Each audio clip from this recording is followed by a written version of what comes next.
درود شریف ایسا مبارک عمل ہے جو اپنے پڑھنے والے کے لیے آخرت میں تو کامیابی کے دروازے کھولتا ہی ہے، مگر دنیا میں بھی بہت ساری خیر و بلائی اور کامیابی و کامرانی نصیب ہوتی ہے۔ یہ اتنا پرتاثیر عمل ہے جسے ہم امتی اپنے نبی آخر الزماں پر درود السلام کا تحفہ بھیجنے کے لیے پڑھتے ہیں۔ آپ کو بتاتا چلوں کہ یہ رسول اللہ صلی اللہ علیہ وسلم سے ہماری محبت و عقیدت اور امت پر آپ کے عظیم الشان احسانات پر شکر گزاری کے اظہار کا عمل ہے۔ یہ صحابہ کرام کا تمام وظائف میں سب سے محبوب عمل تھا، وہ کثرت سے اس کے اہتمام فرماتے۔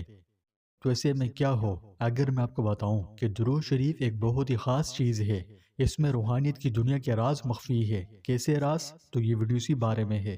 اس ویڈیو میں ہم درود شریف کو سمجھنے اور اس کی روحانی طاقتوں سے پردہ اٹھائیں گے۔ یقین کریں اگر آپ انہیں اپنی زندگی میں شامل کر لیں تو زندگی بدل جائے گی۔ کیسے؟ یہ جاننے کے لیے آپ سے التماس ہے کہ آخر تک ہمارے ساتھ رہیں۔ صلاۃ والسلام ایسی روحانی طاقت ہے جو انسانی زندگیوں کو بدل سکتی ہے۔ ایک روایت میں آتا ہے کہ رسول اللہ صلی اللہ علیہ وسلم کی خدمت میں دو شخص حاضر ہوئے۔ ایک نے دوسرے پر اونٹ کی چوری کا الزام لگایا اور اس پر دو گواہ بھی پیش کر دیے۔ چونکہ ظاہری طور پر گواہ کے شرعی تقاضے پورے ہوئے، اس لیے نبی کریم صلی اللہ علیہ وسلم نے اس کا ہاتھ کاٹنے کا ارادہ کیا۔ اس پر ملزم نے عرض کی، یا رسول اللہ، آپ اونٹ کو بلا کر پوچھئے کہ اسے کس نے چوری کیا ہے۔ اللہ پاک کی ذات پر مجھے امید ہے کہ وہ اونٹ کو بولنے کی طاقت دے گا۔ لہٰذا رسول اللہ صلی اللہ علیہ وسلم نے اونٹ کو حاضر کرنے کا حکم فرمایا۔ جب اونٹ حاضر ہوا تو سرکار مدینہ صلی اللہ علیہ وسلم نے ارشاد فرمایا، اے اونٹ، میں کون ہوں اور واقعہ کیا ہے؟ اونٹ بول اٹھا، آپ اللہ کے سچے رسول ہیں، میرے اس مالک کا ہاتھ نہ کاٹیے، کیونکہ چوری کا الزام لگانے والا اور دونوں یہ گواہ سب منافق ہیں۔ انہوں نے شخص کے ہاتھ کٹوانے کے لیے دشمنی کی وجہ سے یہ منصوبہ بنایا ہے، اور اے اللہ کے رسول، ان کی یہ حرکت دراصل آپ سے دشمنی ہے۔ سرکار دو عالم صلی اللہ علیہ وسلم نے اونٹ کے مالک سے فرمایا، وہ کون سا عمل ہے جس کے سبب اللہ پاک نے تم کو اس مصیبت سے بچا لیا؟ عرض کی، میرے پاس اور کوئی خاص عمل نہیں، ہاں ایک عمل ہے کہ اٹھتے بیٹھتے آپ پر کثرت سے درود و سلام پڑھتا ہوں۔ سرکار دو عالم صلی اللہ علیہ وسلم نے فرمایا، تم اپنے اس عمل پر قائم رہو، اللہ نے جس طرح دنیا میں تمہیں ہاتھ کٹنے کی سزا سے بچایا، اسی طرح جہنم کی آگ سے بھی بچائے گا۔ تو پیارے دوستوں، درود شریف اللہ کی رحمت کو ان طریقوں سے زندگیوں میں لا سکتا ہے جس کے بارے میں ہم کبھی گمان بھی نہیں کر سکتے۔ رسول اللہ صلی اللہ علیہ وسلم نے فرمایا، جس نے مجھ پر ایک بار درود بھیجا، اللہ تعالیٰ اس پر 10 بار درود بھیجتا ہے۔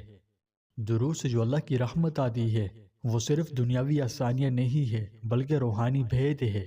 ہو سکتا ہے کہ درود پڑھنے کی وجہ سے آپ پر جو اللہ کی رحمت اتری، اس نے آپ کو کسی انجان مشکل سے بچا لیا ہو، یعنی آپ نہیں جانتے کہ آنے والے وقت میں کوئی آفت مصیبت جو حملہ کرنے والی تھی لیکن اب ٹل گئی، یہ ایک چھپا ہوا دشمن جو آپ کو نقصان پہنچانا چاہتا تھا لیکن اب نہیں پہنچا سکتا، اور ایک ایسی نعمت جس نے آپ کو کسی نقصان سے بچایا، حفاظت فراہم کی، آپ کی ڈھال بنی۔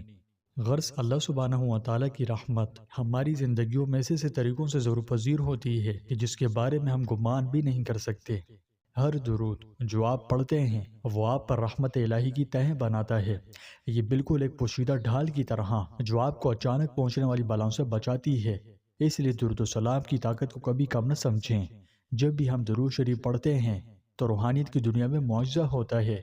سنن نسائی کی ایک حدیث ہے، حضرت ابن مسعود رضی اللہ عنہ کہتے ہیں کہ رسول اللہ صلی اللہ علیہ وسلم نے فرمایا، جس کا مفہوم ہے مجھ پر درود بھیجنے والوں کی تلاش میں فرشتے زمین پر گھومتے پھرتے ہیں، جب وہ کسی کو مجھ پر درود پڑھتے ہوئے پاتے ہیں تو اس کا درود و سلام مجھ تک پہنچا دیتے ہیں۔ آپ امیجن کریں، جب بھی درود شریف پڑھتے ہیں تو فرشتے آپ کو ہر طرف سے گھیر لیتے ہیں، ہر طرف سے آپ پر سکینہ نازل ہوتی ہے، آپ پر اللہ کی رحمتیں نازل ہوتی ہے، اور پیارے نبی صلی اللہ علیہ وسلم سے درود و سلام کی برکت سے ایمانی تعلق مضبوط ہوتا ہے۔ اللہ پاک نے جب حضرت آدم علیہ السلام کو پیدا فرمایا تو آنکھ کھولتے ہی آپ نے عرش پر محمد مصطفیٰ صلی اللہ علیہ وسلم کا مبارک نام لکھا ہوا دیکھا۔ عرض کی، اے اللہ، تیری بارگاہ میں کوئی مجھ سے بھی زیادہ عزت والا ہے؟ ارشاد ہوا، ہاں، اس نام والا پیارا حبیب جو کہ تیری اولاد میں سے ہوگا، میرے نزدیک تو اس سے بھی زیادہ پیارا ہے۔ اے آدم، اگر میں اپنے حبیب کو پیدا نہ فرماتا تو نہ آسمان پیدا کرتا، نہ زمین، نہ جنت پیدا کرتا اور نہ دوزخ۔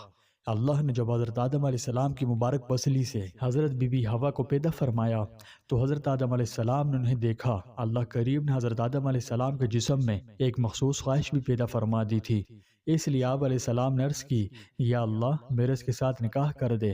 ارشاد الہی ہوا، اس کا حق مہر ادا کرو۔ عرض کی، مولا اس کا مہر کیا ہے؟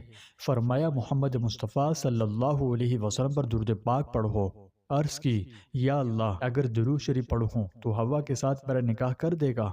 فرمایا کہ ہاں۔ تو حضرت آدم علیہ السلام نے درود پاک پڑھا اور اللہ سبحانہ و تعالیٰ نے حضرت بی بی حوا کے ساتھ ان کا نکاح کر دیا۔ صوفیہ کرام فرماتے ہیں کہ اگر کوئی شخص کثرت سے درود پڑھے تو اس کا دل غیب کی حقیقتوں کا مشاہدہ کرنے لگتا ہے، اور یہ کوئی فلسفہ نہیں ہے۔ بہت سے لوگوں نے اپنی زندگی میں درود شریف کی کثرت کے بعد اپنے معاملات میں اچانک تبدیلیاں دیکھی، ان کے مسائل موزانہ طور پر حل ہوئے، پریشانیاں دور ہوئی اور زندگی بہتر ہو گئی۔ تو پیارے دوستوں، درود شریف بہت طاقتور عمل ہے، یہ اللہ کی رحمت کو کھولنے کی کلید ہے۔ رسول اللہ صلی اللہ علیہ وسلم کا قرب حاصل ہو سکتا ہے، اور خواب میں آپ صلی اللہ علیہ وسلم کی زیارت شریفہ بھی نصیب ہو سکتی ہے۔ تو آج میں آپ سب کو درود و سلام کی کثرت کرنے کی دعوت دیتا ہوں۔ آپ آج سے ایک نئی عادت شروع کریں، درود شریف کا زیادہ سے زیادہ ورد کریں، روزانہ کم از کم 100 بار، یہ اگر ہو سکے تو ہر نماز کے بعد صرف 10 مرتبہ ہی پڑھ لیجئے، اور پھر دیکھیں کہ انشاءاللہ آپ کی زندگی کیسے بدلتی ہے۔ اگر آپ کو یہ ویڈیو مفید لگی تو اپنے پیاروں کے ساتھ اسے ضرور شیئر کریں تاکہ وہ بھی درود و سلام کی فیض و برکات سے مستفید ہوں اور ہم سب کے لیے صدقہ جاریہ بنے۔ اس ویڈیو کے کومنٹس میں اپنا ایک پسندیدہ درود ایک دفعہ ضرور ٹائپ کریں، ٹھیک ہے؟ پڑھنے والا جب تک آپ کا ٹائپ کردہ درود پڑھتا رہے گا، آپ کو مفت میں ثواب ملتا رہے گا۔